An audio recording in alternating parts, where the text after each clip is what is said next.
Hi hello అండి. Welcome back to my channel. నేను ఈరోజు ఉడకబెట్టిన కోడిగుడ్లు ఫ్రై చేద్దామని వీడియో తీస్తున్నాను. ఒకసారి చూసేయండి. 5 కోడిగుడ్లు వాష్ చేసి బాగా స్టవ్ మీద పెట్టుకున్నాను. ఒక గిన్నెలో వేసి బాగా మరుగుతున్నాయి. ఈ గుడ్లు బాగా ఉడికినాయండి. ఇంకా దించేసి చల్లటి వాటర్ వేసి చల్లబరుచుకున్నాను.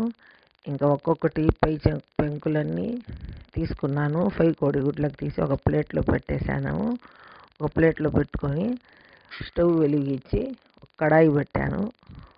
కడాయి హీట్ ఎక్కిన తర్వాత 2 టేబుల్ స్పూన్ ఆయిల్ వేసి ఆయిల్ హీట్ ఎక్కిన తర్వాత కొంచెం పసుపు వేసుకున్నాను. ఒక 1/2 టేబుల్ స్పూన్ పసుపు వేసి ఈ 5 కోడిగుడ్లకి ముందుగానే ఘాట్లు పెట్టుకున్నాను. ఘాట్లు పెట్టుకొని ఈ గుడ్లు వేసి బాగా కలుపుకున్నాను. కలుపుకున్న తర్వాత కొంచెం సాల్ట్ కూడా వేసి సాల్ట్ కూడా కలిపాను. సాల్ట్ కలిపిన తర్వాత కొద్దిగా వేగాలి, ఫ్రై అవ్వాలని చెప్పి సిమ్ మీద పెట్టి ఫ్రై చేస్తూ ఉన్నాను.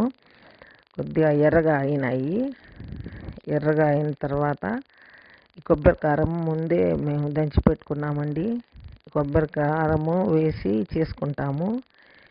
ఇంకా బాగా ఫ్రై అయినాయి కోడిగుడ్లు. కొబ్బరి కారము ఒక 3 టేబుల్ స్పూన్స్ వరకు వేసుకున్నాను. కొంచెం కొంచెం వేసుకొని కలుపుకుంటా సిమ్ మీద పెట్టి కలుపుకున్నాను. బాగా ఎర్రగా ఫ్రై అయినాయి. బాగా పప్పులో కానీ పప్పుచారులో కానీ తింటే బాగా టేస్ట్గా ఉంటాయి. ఇవి మేము ఎప్పుడు ఇలాగే చేసుకుంటాము. నా వీడియో నచ్చితే మీరు సబ్స్క్రైబ్ చేయండి, లైక్ చేయండి, షేర్ చేయండి ప్లీజ్ అండి.